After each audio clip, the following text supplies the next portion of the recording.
So, I have 5 interview questions. The first one being, if you lived in a totalitarian state when you were younger, what do you believe life would be like? If I lived in a totalitarian state, Yeah, when you were younger. and then came to the United States, No, it's just like if you lived in a totalitarian state.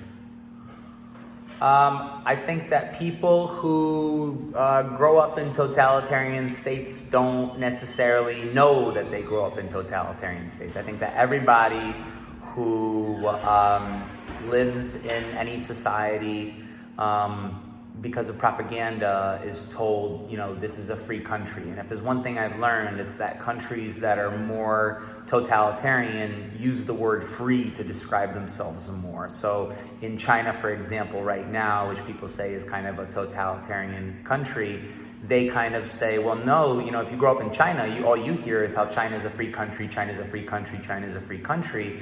So I think that if you grow up in a totalitarian country, you don't necessarily know it, which is always the dangerous thing about living in a totalitarian country, because propaganda controls everything, and in that case, you don't even know that anything's wrong. Wow. Okay, second question. Would you want a family in this type of state? Why or why not? No, I don't think that anybody would want to have a family in a totalitarian state, because the point of a totalitarian state is that the government, the state, controls everything, including your family. So in traditional totalitarian states, the government tried to kind of replace the family, because the totalitarian state aims for total control. Which includes meaning that you are more obedient to the state than your government or than your family.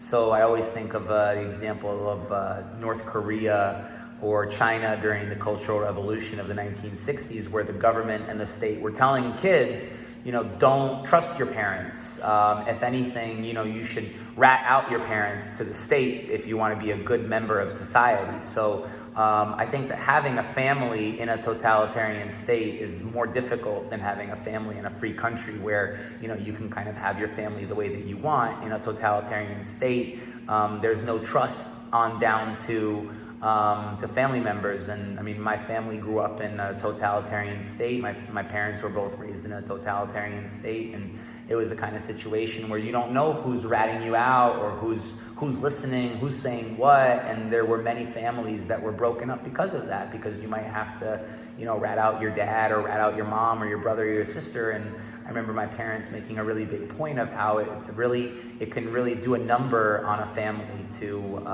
have to live in a situation like that where you can't even trust your own parents. Question 3. If you had a chance to stop a totalitarian government, would you take that chance even if it risked your life? Yeah, I think that if I had a chance, if I had a real shot to stop or to end totalitarianism, I think that it's a worthwhile thing to give your life to a higher cause. I think that, I don't want to sound like a crazy person, because right now I sound like some kind of crazy person, but I think that it's really, it's good to give yourself to something higher. And in the purpose of, if you have the question of like, if I could save 1 million people by giving my life, would I do it? Well, yeah, I think that I would. I think that I would sacrifice myself for the better of a lot of people, or for a whole country or a whole society. I think that it's worthwhile to do something like that. Question 4. Would you like to be a dictator to a country? Why or why not? No, I wouldn't like to be a dictator to a country. I think that, if anything, as a history teacher, I've learned that dictators are all temporary, and that dictators have to live in like a state of constant paranoia to keep control, because you don't necessarily know, especially in a totalitarian system where you're trying to keep control, total control of everybody.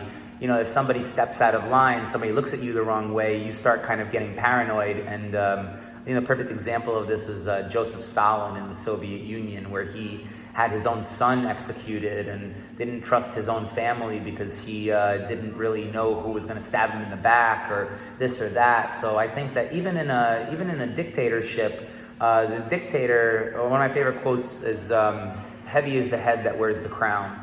Meaning that if you're in charge, you have a lot of pressure on you. And I think that in a dictatorship where you treat everybody poorly and you're the one in charge, I think that you have a lot more pressure and you have a lot more people looking to stab you in the back than if you were treating everybody fairly. I think in a country like in America, for example, where if you have like a good president who treats everybody fairly and does his job the right way, that president doesn't really necessarily need to worry too much about, who's going to stab him in the back or this or that, because he's doing a good job. But in a dictatorship, it's a different story.